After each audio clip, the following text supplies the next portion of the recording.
understand how lucky and privileged we are to still have jobs that we can go to and we're still getting an income. It's really tough. It's my first day back. I feel like there's already so much pressure. We are working harder and longer. We don't really think it's a long shift now until we're doing 14 or 15 hours. We are getting delayed longer and longer. We were told there's no beds. They're trying to do some patient movement, but it's going to take a while. And when we're delayed, like, you can't eat, you can't go to the bathroom. All of our patients, we have to clean every surface of the car afterwards. I've got about 15 minutes of stretching to do it. They keep on saying that the system's working, that doing x-rays in ambulance bays is the normal. It's not. I'm just letting you know there might be long delays here. That being delayed for 6 hours, waiting for a bed is the normal. It's not. We've just offloaded another patient. We've just been told that there's over 15 outstanding jobs waiting for us. They say that they're putting things into the system to keep it going, but what they're actually doing is asking us to do more and more.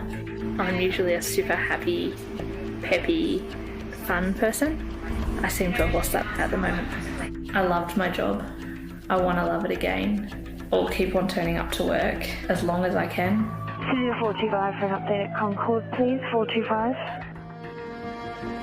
Just did my first job of the day, a COVID positive patient. The hardest part was the worry and concern the family had, and also a lot of guilt, even though they'd done everything right. I've got my sister who's actually in intensive care. She's not well at all. If you can just give Concord heads up and make sure that they do have a bed for our patients, please.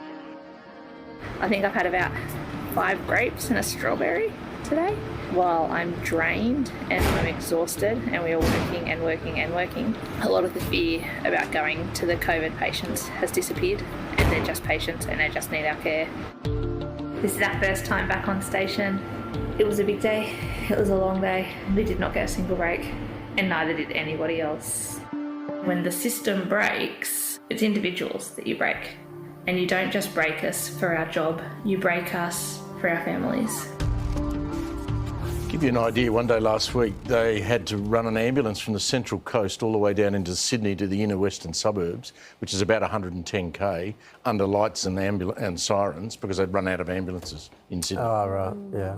And they're being ramped up at major hospitals for up to 6, 7, 8 hours, and those paramedics, who are highly trained, sitting in the back of an ambulance with the door open, with a rug around them so they don't freeze to death in the night because they can't find a bed. But how about that comment? They're saying that the system will cope. It'll cope because the pressure's on them to work longer hours and do more. It's one thing having equipment, it's another thing having people. People, yeah. We put so much effort into the leaders. You know, if you want to come out of lockdown, you're blaming the leaders, but these are the people we have to protect. Yes, you know, really. Absolutely.